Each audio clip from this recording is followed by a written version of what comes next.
பரிவு, இரக்கம், நல்லெண்ணம், மனத்தாழ்மை, கனிவு, பொறுமை ஆகிய பண்புகளால் உங்களை அணி செய்யுங்கள்.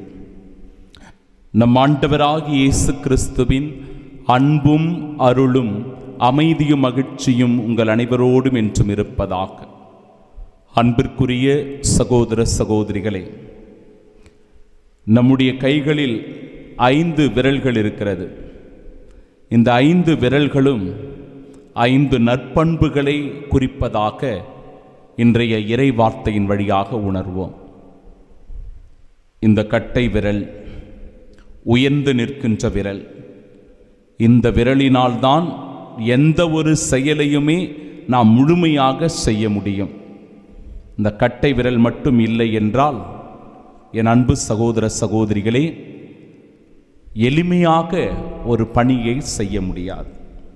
ஒரு பொருளை எடுக்கவோ, ஒரு இடத்தில் வைக்கவோ, ஒரு துணியை அவிழ்க்கவோ முடியாது. இந்த கட்டை விரலை போன்றுதான் ஒவ்வொரு மனிதனுக்கும் அன்பு என்பது அடிப்படையான ஒன்று. அன்பினை எல்லோருடைய வாழ்க்கையிலும் அடிப்படை ஆதாரமாக கொண்டு வாழ வேண்டும். எந்த மனிதரிடத்தில் அன்பு இருக்கிறதோ அந்த மனிதரிடத்தில் முகமலர்ச்சி இருக்கு. எந்த மனிதரிடத்தில் அன்பு இருக்கிறதோ அந்த மனிதரை சுற்றி நல்ல நண்பர்கள் இருப்பார்கள். சகோதர சகோதரிகளே, ஒருவர் மற்றவரை அன்பு செய்யக்கூடிய அன்பு நிறைந்த உள்ளம் படைத்தவர்களாய் நீங்கள் இருங்கள். இரண்டாவது, இந்த ஆள்காட்டி விரல். இந்த ஆள்காட்டி விரலானது மனிதருக்குள் இருக்க வேண்டிய இரக்க குணத்தை சுட்டி காட்டுகிறது. ஒவ்வொரு மனிதரிடத்திலும் இரக்க குணம் வேண்டும். இரக்கமற்றவர்களாக இருக்கக்கூடாது. கல் நெஞ்சம் படைத்தவர்களாக வாழக்கூடாது. மனிதர்கள் என்றாலே ஒருவர் மற்றவரின் மீது இரக்கம் கொள்வதின் வழியாக, பரிவு காட்டுவதின் வழியாக, கனிவுள்ளவர்களாய் நடந்து கொள்வதின் வழியாக கருணை உள்ளம் படைத்தவர்களாய் நாம் இருக்கின்றோம். நாம் வாழுகிற இந்த உலகத்தில் ஏழைகள் இருக்கிறார்கள், கைவிடப்பட்டவர்கள் இருக்கிறார்கள், நோய்வாய்ப்பட்ட மக்கள் இருக்கிறார்கள், முதியோர்கள் இருக்கிறார்கள், அனாதைகள் இருக்கிறார்கள். இப்படி எவ்வளவோ பேர் பாதிக்கப்பட்ட நிலையில் இருக்கிறவர்கள் இருக்கிறார்கள். இந்த உலகம் வெறும் நமக்கான சுயநலமான ஒன்று மட்டுமல்ல, இது அடுத்தவர்களுக்கானது, பிறருக்கானது, எல்லோருக்குமானது என்கிற உணர்வு நிலை வேண்டும். மரம், செடி, கொடி எல்லாவற்றையும் நாம் நேசித்து வாழ வேண்டும். பிற உயிரினங்களையும் பாதுகாக்க வேண்டும். இந்த கடமையும் பொறுப்பும் நமக்கு இருக்கிறது. எனவே இந்த உள்ளத்தில் கொஞ்சம் இரக்க குணம் வேண்டும். மூன்றாவது, இந்த நடுவிரல். எல்லாவற்றிற்கும் உயர்ந்த ஒரு விரலாக அது இருக்கிறது. சகோதர சகோதரிகளே, ஒருவர் மற்றவரை மன்னித்து வாழ்வதின் வழியாக இந்த உலகத்தில் உயர்ந்த மனிதர்களாய், சிறந்த மனிதர்களாய் நாம் வாழ முடியும். எல்லோராலும் எளிமையாக மன்னித்து விட முடியாது. இன்றைய நாளின் நற்செய்தி வாசகம் நமக்கு சொல்லுகிறது, உங்கள் பகைவரிடம் அன்பு கூறுங்கள், உங்களை வெறுப்போருக்கு நன்மை செய்யுங்கள், உங்களை சபிப்போருக்கு ஆசி கூறுங்கள், உங்களை இகழ்ந்து பேசுவோருக்காக இறைவனிடம் வேண்டுங்கள், உங்களை ஒரு கன்னத்தில் அறைபவருக்கு மறு கன்னத்தையும் காட்டுங்கள், உங்கள் மேலுடை எடுத்துக்கொள்பவர் உங்கள் அங்கி எடுத்துக்கொள்ள பார்த்தால் அவரை தடுக்காதீர்கள் என்கிறது. சகோதர சகோதரிகளே, பகைவர்களையும் மன்னித்து வாழ்கிற நல்லுள்ளம் படைத்தவர்களாய் நாம் இருக்க வேண்டும். ஒருவர் மற்றவரை மன்னிக்கக்கூடிய நற்குணம் என்னிடத்தில் இருக்கிறதா? என் கணவனை மன்னிக்கிறேனா? என் மனைவியை மன்னிக்கக்கூடிய நல்ல எண்ணம் எனக்கு உண்டா? என் பிள்ளைகளை மன்னித்து அன்போடு பழகக்கூடியவனாக நான் இருக்கிறேனா?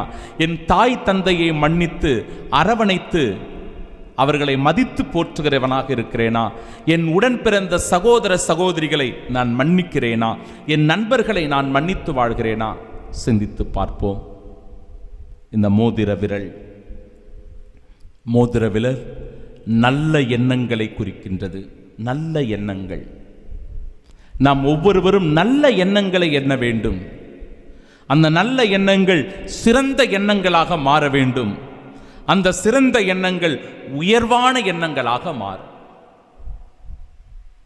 நல்ல எண்ணங்கள், சிறந்த எண்ணங்கள், உயர்வான எண்ணங்கள்.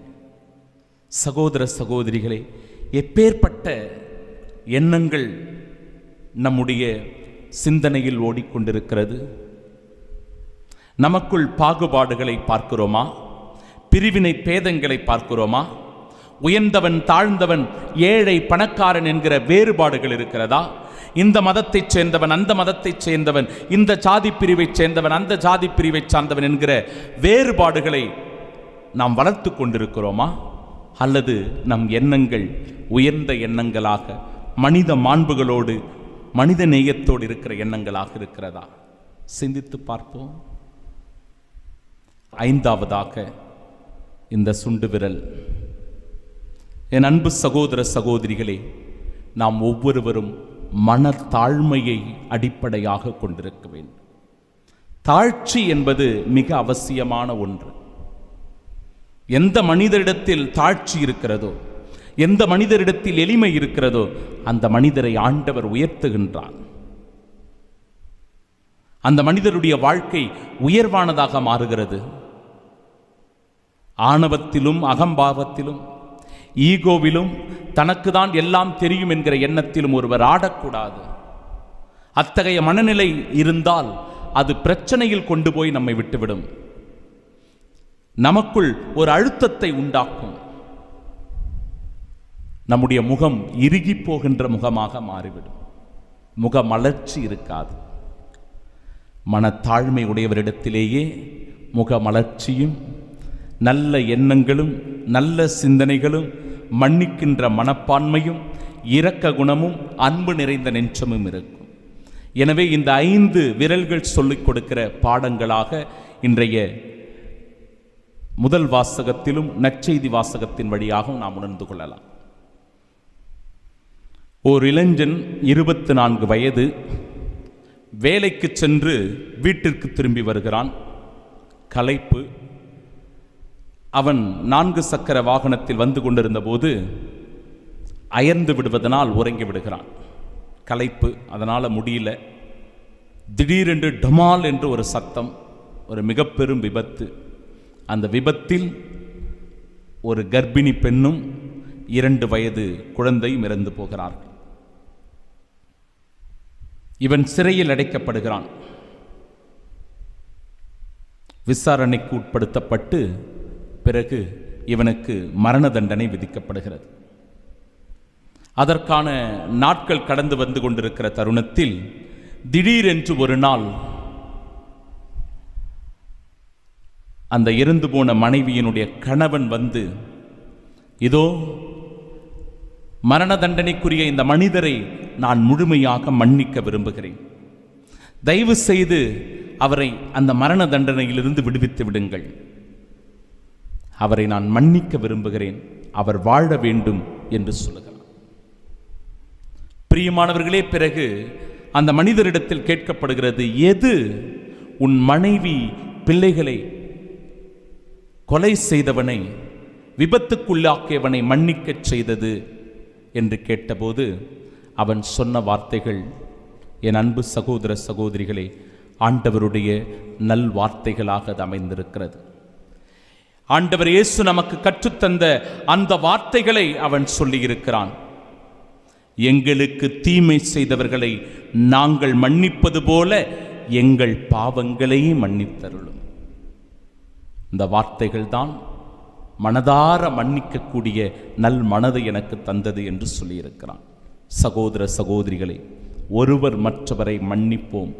மன்னிப்பின் வழியாக அழகான இந்த உலகத்தை படைப்போம். நம்முடைய முகம் பொலிவோடு இருப்பதற்கும், நம்முடைய இதயம் இரக்கமுள்ள இதயமாய் இருப்பதற்கும் மன்னிப்பு மிக அழகான நற்குணம் என்பதை உணர்ந்து ஒருவர் மற்றவரை மன்னித்து வாழ்வோம். ஆமென்.